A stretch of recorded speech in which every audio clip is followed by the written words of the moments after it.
Pierre Dufour s'exprime sur son avenir après son exclusion de la CAQ et comment se passe l'interdiction du cellulaire dans les écoles. Voici ce qu'on a suivi pour vous aujourd'hui.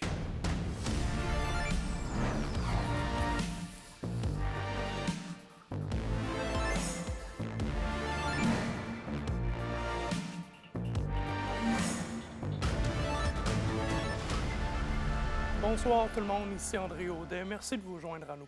Le député d'Abitibi-Est, Pierre Dufour, est à nouveau sous le feu des projecteurs. Lui qui a été exclu du caucus de la CAQ, on le sait, vendredi dernier, serait peut-être maintenant courtisé par les libéraux de Pablo Rodriguez.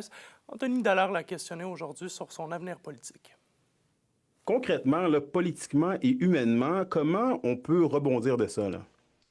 Bien, premièrement, d'ailleurs, je suis à Québec présentement aujourd'hui pour justement rencontrer le secrétaire général de l'Assemblée nationale et son équipe. Et je m'aperçois qu'il y a plusieurs éléments que lorsqu'on est à l'intérieur d'un simple parti, c'est tout le parti avec le bureau du leader qui s'occupe de tout. À ce moment-ci, c'est un petit peu l'inverse. C'est moi-même qui va être un peu autonome et accompagné par l'Assemblée nationale. Puis, je m'aperçois qu'il y a quand même des éléments très intéressants pour un député indépendant qui veut prendre la parole sur des endroits bien précis, que ce soit pour une pétition. Donc, il n'y a pas besoin d'avoir l'appui du leader pour déposer la pétition. On peut déposer une pétition. On peut poser des questions en chambre. C'est sûr qu'on est limité à une question environ par 7 séances de questions, 7 périodes de questions, mais je m'aperçois qu'il y a quand même des outils qu'on peut utiliser pour essayer de faire pression pour davantage exposer les enjeux de la région, alors que quand j'étais au parti au pouvoir, bien, c'était plus difficile parce que c'est les milices vraiment qui avaient le rôle de pouvoir répondre à l'opposition. Ce matin, on apprenait là, de Pablo Rodriguez que vous avez eu le Pablo Rodriguez, évidemment, chef du Parti libéral, que vous avez eu des discussions, du moins, il vous a appelé là, pour savoir comment vous allez. Est-ce que le chef du Parti libéral vous a peut-être courtisé? Si oui, est-ce que vous seriez prêt là, à faire le saut là, dans son équipe là, en vue des prochaines élections provinciales? La première chose, Pablo et moi-même, on se connaît depuis une dizaine d'années. Il avait été d'ailleurs mon parrain lors de la campagne électorale fédérale de 2015. Donc, c'est pas une connaissance là, du jour au lendemain. Donc, ça fait quand même une dizaine d'années qu'on est en lien. De l'autre côté, bien, c'est sûr et certain qu'on a jasé. Pablo s'est informé à savoir comment j'étais, comment si ça allait bien, etc. Donc, je pourrais appeler ça un téléphone de courtoisie. Puis, il n'y a pas de direction précise présentement. Là, je pense que c'est important d'assumer le rôle de député indépendant. Puis après ça, on regardera, voir qu'est-ce qu'il y en a. Mais avant de dire qu'on s'en va dans un parti, il faut connaître c'est quoi les orientations et les idées du parti. Je pense que ça, c'est important aussi avant de faire quoi que ce soit. Puis je vous le dis, moi, la prémisse reste toujours la même. Il faut qu'une région comme l'Abitibi-Témiscamingue soit reconnue, qu'elle soit à l'intérieur d'une coalition Avenir Québec ou à l'intérieur d'un parti libéral du Québec, il faut que la région de l'Abitibi-Témiscamingue puisse obtenir ses droits d'être bien représentée partout. Vous n'avez un peu parlé justement que vous pouvez encore parler en chambre, puis vous pouvez encore avoir votre opinion en chambre, mais c'est quoi peut-être l'impact directement sur le terrain ici dans votre circonscription que vous aimeriez ça avoir là, pour la prochaine année jusqu'aux élections, là? Ben, je peux vous dire que la première question que j'aurai la chance d'aller en chambre, ça va certainement porter sur l'étude économique. On le sait, on a des chiffres à l'appui, il y a un travail sérieux qui a été fait autour de ça et on va certainement approcher le gouvernement et lui demander comment qu'on fait maintenant pour faire en sorte que la région puisse obtenir ses dus suite à une étude économique de ce type-là. Donc, j'ai hâte d'entendre les premières réponses qui seront effectives à partir de cette situation-là. Mais vous le savez, on n'a pas simplement que la problématique économique, on a aussi nos blocs opératoires dans les différents hôpitaux, l'aspect routier. Il y a plusieurs enjeux qu'on a. Nos ressources, nos ressources générales, le fly-in, fly-out qui est un enjeu régional versus nos municipalités. Donc, il y a plusieurs éléments qu'on peut amener en discussion avec les outils que l'Assemblée nationale nous offre. On poursuit avec l'interdiction du cellulaire à l'école 2 semaines après son entrée en vigueur. Là, Olivier, vous avez été rencontrer des élèves dans une école secondaire. Comment c'est vécu de leur côté? Eh bien, Andréi, on va dire que la nouvelle réglementation est accueillie de façon mitigée. Il y a certains élèves qui sont pour, certains qui ont un petit peu plus de difficultés avec la nouvelle réglementation. On vous rappelle qu'en mai dernier, le ministre de l'Éducation, Bernard Drinville, avait annoncé l'interdiction du cellulaire à l'école.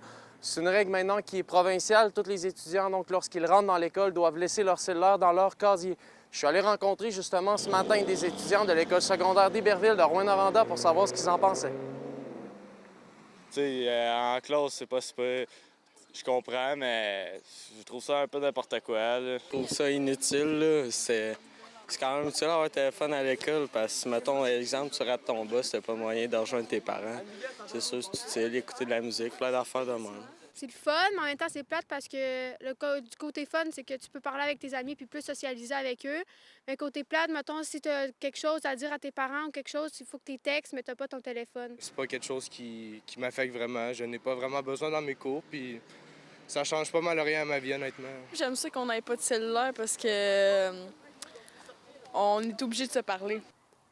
Et le syndicat régional de l'enseignement est satisfait là, de comment l'application de la règle se fait dans les écoles, Olivier. Oui, absolument. Selon ce que la présidente Cindy Lefebvre m'expliquait ce matin, c'est qu'actuellement, ça se passe mieux que c'était prévu.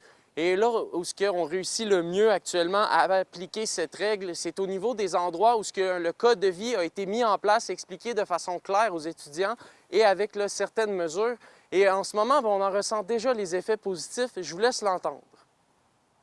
Avec notamment des affiches dans les corridors, des vidéos explicatives. Il y a toutes sortes d'initiatives qui se sont prises dans les milieux pour bien faire comprendre le règlement puis l'appliquer. Puis déjà, on voit des effets positifs dans les écoles, notamment là, à l'heure des pauses où, aux surprises, les élèves interagissent entre eux plutôt que par le biais de leur téléphone. Donc, ça semble très positif déjà. En terminant, Andréi, les enseignants qui vont pouvoir s'exprimer sur les défis qui sont confrontés là, par rapport à cette nouvelle réglementation grâce à des assemblées organisées par le syndicat. Il est en ce moment trop tôt pour savoir si la nouvelle réglementation là, aura un effet positif sur les côtés académiques des étudiants. Eh bien, on va surveiller le tout. Merci, Olivier.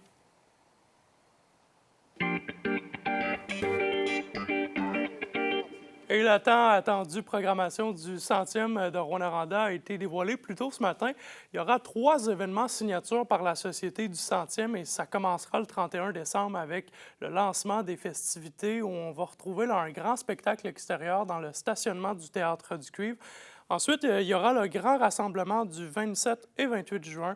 Ce sera un week-end là, festif au cœur de l'été, rempli d'activités pour toute la famille, compétitions sportives, spectacles, animations et activités ludiques pour petits et grands. Les festivités qui vont se terminer avec un marché des fêtes en décembre 2026, inspiré des marchés européens. Et au sport, le Rouyn-Norandien Michel Morin se voit décerner le prix du bénévolat en loisirs et sports de l'art Morin. Ce prix est remis à une personne dédiée et dévouée bénévolement dans les sports et loisirs de sa région. Michel Morin est entre autres impliqué au niveau du hockey mineur, président des Citadelles et président du comité organisateur de la finale régionale des Jeux du Québec pour l'hiver 2026. Il va recevoir son prix le 17 octobre prochain à Québec. Pour ce soir et cette nuit, des nuages sur tous les secteurs, probabilité d'averses en Abitibi, 12 degrés plus au nord et de 15 degrés plus au sud. Demain, c'est encore de la pluie partout. Le soleil qui pourrait se faire voir au Témiscamingue. Les maximums attendus entre 16 et 18 degrés. Un petit aperçu pour jeudi, c'est le retour du soleil avec des températures s'élevant à 17 degrés. Ça va faire du bien. Et voilà, c'était l'essentiel de vos informations régionales en ce mardi 9 septembre. Merci de votre fidélité. On se retrouve demain. Je vous souhaite une belle soirée sur nos ondes.